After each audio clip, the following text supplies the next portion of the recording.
Well, good afternoon.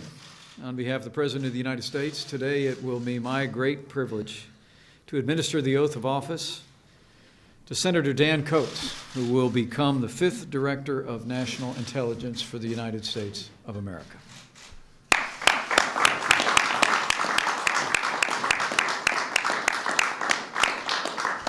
This is a singular privilege for me, as I have known Senator Coates now for more than 30 years, and couldn't be more grateful for his willingness to continue his service to the United States of America in this vitally important role in the life of our nation.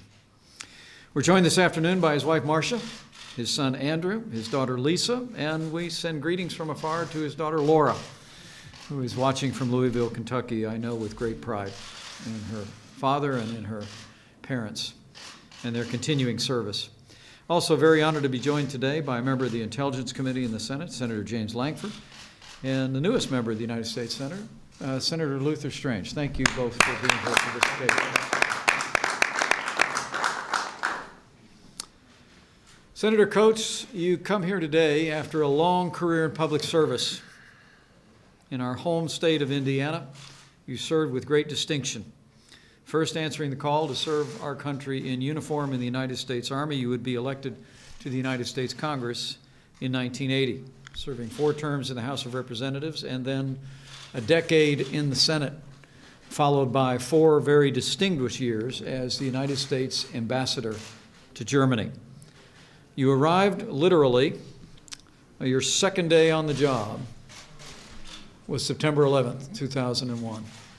And in that moment of crisis for the United States and crisis in the world, you played a leading role in marshaling European support for our nation in that dark hour. Although you tried to retire from public service in 2005, you failed, just as you have again. And you ran for the United States Senate in 2010 and served another term. Serving on the Intelligence Committee, you chaired the Joint Economic Committee, adding to the more than a decade that you served on the Armed Services Committee in the United States Senate. Throughout all of your years, you represented not only the state of Indiana well, but you represented the interest of the United States with extraordinary integrity and commitment. From one Hoosier to another, I'm grateful and proud for your service to date, and I know that President Trump is grateful and proud of your willingness to serve our nation at such a time as this. The President has called you to serve this country as our Director of National Intelligence. As you know from your many conversations with him, President Trump has no higher goal than the safety and security of the American people.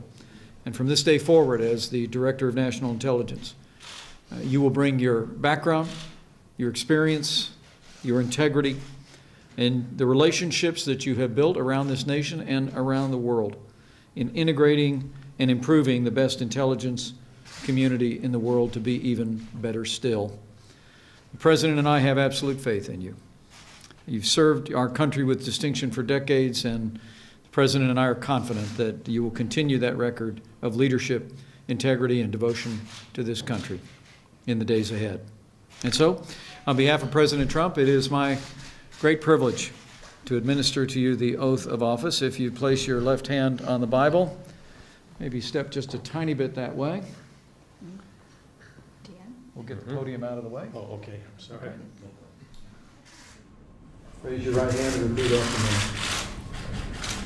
I, Daniel Ray Coates, do solemnly swear. I, Daniel Ray Coates, do solemnly swear that I will support and defend the Constitution of the United States that I will support and defend the Constitution of the United States against all enemies, foreign and domestic. against all enemies, foreign and domestic.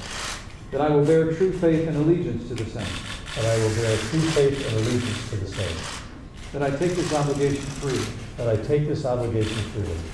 Without any mental reservation. Without any mental reservation. Or purpose of evasion. Or purpose of evasion. And that I will well and faithfully discharge the duties. And that I will well and faithfully discharge the duties. Of the office upon which I am about to enter. Of the office upon which I am about to enter. So help me God. So help me God. Congratulations.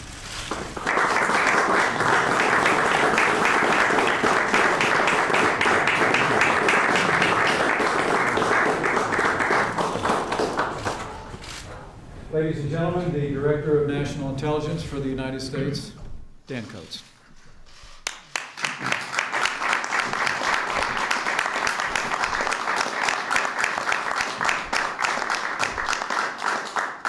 Mr. Vice President, thank you for a more than generous introduction, but more importantly, thank you for the many years of friendship with you and Karen, for your service in the House of Representatives, one of leadership in that House, for being an outstanding governor for our cherished Hoosier state, and now being awarded the great privilege of being Vice President of the United States. To know you, to know who you are, to be so proud of our friendship, so proud of you in terms of your leadership, and being part of the team that's going to do everything we can to keep America safe, to keep America prosperous, to keep America being the America that serves all Americans, the kind of country that is recognized around the world. I'm deeply grateful for your leadership with that.